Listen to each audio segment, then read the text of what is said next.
Por conta de todas essas coincidências, eu vou dizer sem medo de ser feliz. Luiz Inácio Lula da Silva é o presidente do tráfico. Vamos falar sobre o poder do Executivo Federal.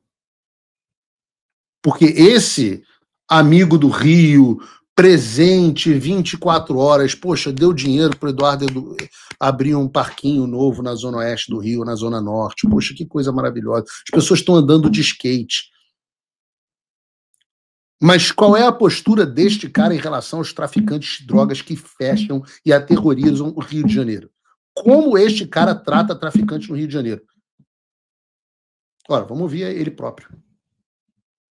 Veja, o mundo não pode continuar nessa polarização, sabe, do bem contra o mal a vida inteira.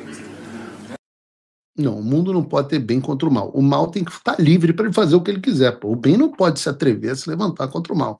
Né? Toda vez que a gente fala de combater as drogas, possivelmente fosse mais fácil a gente combater os nossos viciados internamente. Os usuários. Os usuários são responsáveis pelos traficantes, que são, sabe, vítimas dos usuários também. Ou seja... Para o Lula, o traficante não é agressor, mas é uma vítima dos usuários.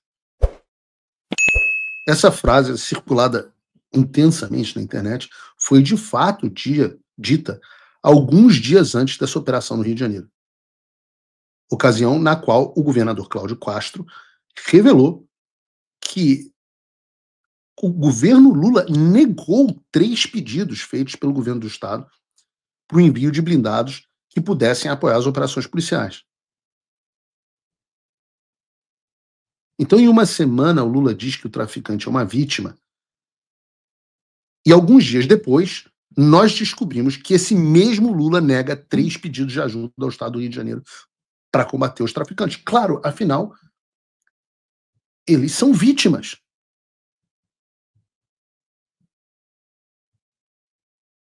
É impossível, a essa altura do campeonato, que o Lula não entenda que as organizações narcoterroristas, e eu acho que a gente vai entrar sobre isso, entrar nisso, se o João tiver... aliás, vamos entrar. As organizações narcoterroristas não apenas traficam drogas mais. Hoje elas dominam territórios e extorquem a população. Essas pequenas vítimas, hoje milícia, tráfico, é tudo mais ou menos a mesma coisa. O tráfico, a milícia faz tráfico, o tráfico age como milícia, extorquem a população em todo o Brasil. E qual teria sido a razão para o Lula não atender esses pedidos? Qual teria sido a razão para o Lula se negar a combater o narcoterrorismo? Ora, eu não tenho a resposta para isso. Talvez vocês no chat tenham. Eu vou me limitar a lembrar de alguns casos. Em junho desse ano, por exemplo, o Lula e a Janja estiveram na favela do Moinho, na região central de São Paulo. O detalhe, até aí tudo bem, mas qual é o detalhe? A visita foi viabilizada após reuniões de integrantes do governo Lula com a Associação da Comunidade do Moinho, que é uma ONG ligada, por sua vez, a quem? Ao primeiro comando da capital. A sede dessa ONG foi utilizada para guardar drogas para o PCC e a presidente da ONG é irmã do antigo líder do tráfico da favela. Irmã! Não, mas é tudo coincidência. Vocês lembram, por exemplo, exemplos aleatórios. Em março de 2023, o atual ministro do STF, lembra, falamos de STF agora há pouco, o atual ministro do STF, que na época era ministro da Justiça e Segurança Pública, sobe o Morro da Maré, no Rio de Janeiro, o morro não, o Complexo da Maré ali, né? A região da Maré, para participar de um evento de uma outra ONG, sem nenhum problema e sem precisar de escolta policial. Ora, a Maré é dominada pelo Comando Vermelho e pelo Terceiro Comando, que são as duas principais facções do Rio de Janeiro, e aí receberam um ministro nessa tranquilidade.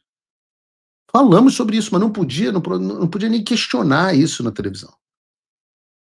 O coronel da Polícia Militar do Rio de Janeiro, Fábio Cajueiro, ex-comandante de operações de Complexo da Maré, ao ser entrevistado pela Gazeta do Povo, falou o seguinte a respeito desse episódio: não tem nenhum cidadão do mundo que entre na Maré com 2 carros grandes, com isso filme, sem a anuência e a concordância do narcotráfico.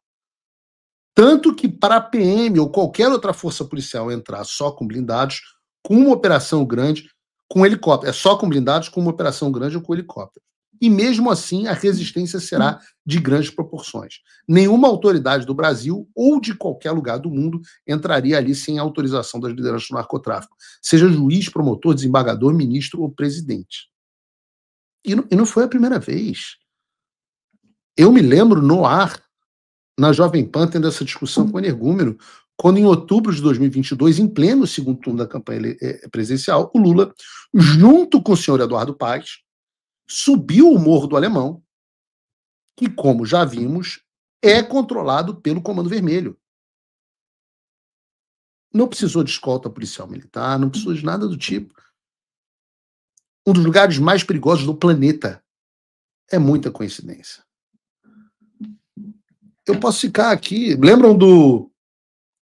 do caso da dama do tráfico, a Luciana Barbosa Farias, né, cujo marido é um dos líderes do Comando Vermelho no estado do Amazonas?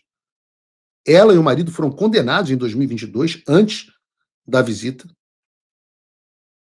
Estou falando da visita em Brasília do governo Lula a essa senhora. Foram condenados por lavagem de dinheiro, associação para o tráfico, organização criminosa.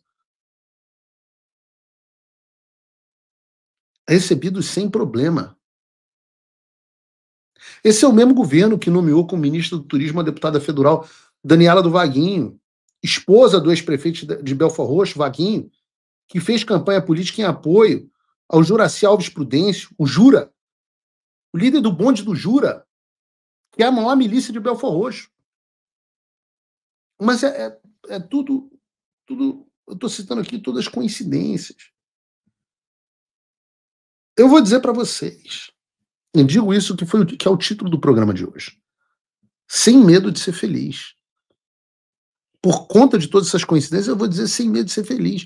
Luiz Inácio Lula da Silva é o presidente do tráfico. É o presidente que chama traficante de vítima e que nega apoio das forças de segurança pública para combater o narcoterrorismo. E não sou só eu que digo que o Lula é o presidente do tráfico, não. Eu tenho memória. Lembra dessa reportagem de 2022 sobre o que disse o Marcola, o mais famoso líder do primeiro comando da capital? Coloca aí o vídeo do Marcola. Uma informação importante nesse sábado, veja só. Segundo o antagonista, Marcola declarou voto no candidato à presidência pelo PT, Luiz Inácio Lula da Silva. A Polícia Federal captou uma conversa entre Marcola e seu comparsa Cláudio Barbará da Silva. Na troca de mensagens, o líder do PCC afirma que, abre aspas, é melhor o Lula no poder, mesmo ele sendo um pilantra e um zero à esquerda, que o Bolsonaro, fecha aspas. Ao tratar das eleições com a advogada Vanessa Jennifer, Barbará diz que leu um livro sobre o período em que Lula esteve preso e que espera que, se eleito, ele faça um bom trabalho, abre aspas. Ele é bom, acredito que ele fica 4 anos, pela idade dele, para limpar, fazer um trabalho excepcional, fecha aspas. Em uma outra conversa, Marcola e Esdras Augusto ainda destacaram que, se comparar Lula e Bolsonaro na situação deles, o petista é melhor.